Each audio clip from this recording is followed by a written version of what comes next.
सोमेश्वरला गेलो आणि तिकीट आहे ना मोकार महाग निघाले. हर हर महादेव. मोसम आहे मस्ताना आणि महादेवाचे दर्शन घेताना त्याच्यात काय आम्ही सोमेश्वरच्या मंदिरात आलो आणि त्याच्यात आहे ना आम्ही इकडे आलो आणि त्याच्यात बघतो का इथं तर मस्त पार्किंगचे पैसे घेत होते. मग काय इथून मस्त पार्किंगची 10 रुपयाची पावती फाडली. पावती उलटी झाली होती. मग काय सीधी केली.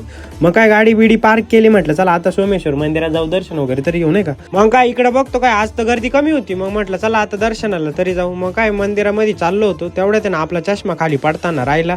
मग काय मंदिराच्या दरवाजा पैसे आलो. म्हटलं चला आता दर्शन वगैरे तरी येऊ. मग काय दर्शन वगैरे घेतलं तेवढ्यात महादेवानी मला आशीर्वाद दिला. इथं डायरेक्ट फुल पडून गेलं नाही का.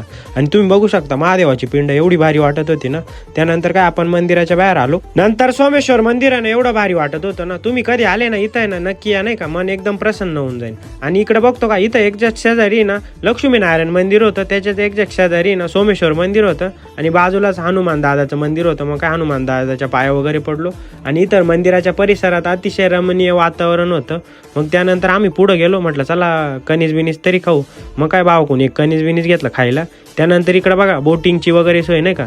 तुम्ही इथं बोटिंग बिटिंग करू शकता. आले तर नक्की विजिट करा आणि आपल्या अकाउंटला आहे ना फॉलो करा.